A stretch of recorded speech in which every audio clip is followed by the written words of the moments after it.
अच्छा, आप गरीबों के मसीहा हैं, मिडिल क्लास वालों की पार्टी है, तो शीश महल के आरोप भी तो आप ही पर लगे हैं। खोल दो उसको, जनता के लिए खोल दो, जनता को दिखा दो। झूठ क्यों बोलते हो? दिखा दो जनता को, खोल दो। मैं तो कह ही रहा हूं, इतने दिन इन्होंने मेरे पे, मैं देखो मेरे को गाली गलौज करनी नहीं आती, मैं फिर से कह रहा हूं, मैं इंजीनियर हूं। मैं 12 साल से राजनीति में हूं, दुर्भाग्यवश मैं राजनीति सीख नहीं पाया। मैंने पढ़ाई इंजीनियरिंग की आईआईटी खड़गपुर से। इंजीनियर था, इंजीनियर हूं, इंजीनियर रहूंगा। मेरे से बिजली ठीक करा लो, आपने तो अच्छे को राजनीति सिखा दी। आप कह रहे हैं मैं बिजली ठीक करा लो, मेरे से पानी ठीक करा लो। बिजली ठीक कर दी आप लोगों की, 24 घंटे कर दी। देश के किसी हिस्से में, इनकी 20 राज्यों में सरकार है, कहीं 24 घंटे बिजली नहीं है। मेरे से पानी ठीक करा लो, स्कूल बनवा लो, अस्पताल बनवा लो, सड़कें बनवा लो, सीवर बड़ी अच्छी बनाता हूं मैं। वो ये नहीं कर सकते।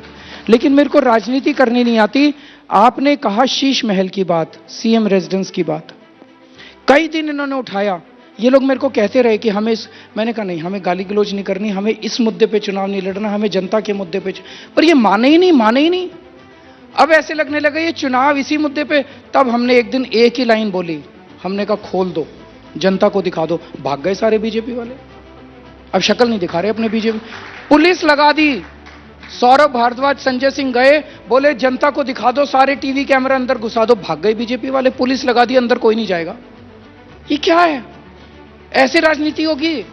झूठ झूठ झूठ झूठ, गाली गाली गाली गाली, ये चल क्या रहा है? सोने के कमोड, स्विमिंग पूल, पता नहीं क्या। कहां है सोने के स्विमिंग पूल? कहां है सोने के टॉयलेट? कहां है? वो राजमहल में है, शीश महल में नहीं है। आप कुछ कह रहे थे? मैं कह रही थी प्रतिमा जी, मैंने भी ये सुना है कि जो प्रधानमंत्री आवास है वहां पे एक 300 करोड़ का कालीन है जो सोने के धागे से बना हुआ है, मिडल ईस्ट के किसी देश से आया है। आप बुलाइए भारतीय जनता पार्टी के किसी नेता से, पूछिए कहां से आया है। हम तो ये भी कह रहे हैं खोल दीजिए सीएम आवास और साथ में खोल दीजिए पीएम आवास। तो ये मुद्दा आप लोगों ने, सवाल ये भी है कि ये मुद्दा आप लोगों ने पहले क्यों नहीं उठाया कि ऐसा कुछ हो रहा है? क्योंकि मैं नहीं करना चाहते थे। अच्छा, वो दिल्ली की राजनीति का फोकस स्कूल, अस्पताल, बिजली, पानी से हटाना चाहते हैं।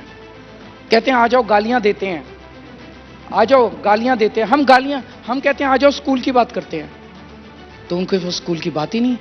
और वो कहते हैं आ जाओ, वो उनका क्षेत्र है राजनीति का, उन्हें गालियां बड़ी अच्छी आती है। हमारे माँ बाप ने गाली देना सिखाया नहीं है। तो कह रहे पंजाब की पूरी मशीनरी लगा रखी है आप लोगों ने। कहां लगा रखी है? यही आरोप लगा रहे हैं आप? लगाते। आप बीजेपी वालों को सीरियसली क्यों लेते हैं? आपके प्रतिद्वंदी है तो जो कह रहे हैं, मैं सवाल आपसे जनता के मुद्दों को उठाइए। देखिए, आपका एबीपी चैनल देश का लगभग सबसे बड़ा चैनल है। पिछले आधे घंटे में हम लोगों ने जनता के मुद्दों की बात नहीं करी, बीजेपी के मुद्दों की बात करी।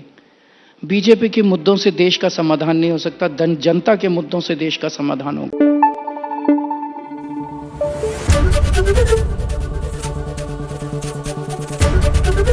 एबीपी न्यूज आपको रखे आगे।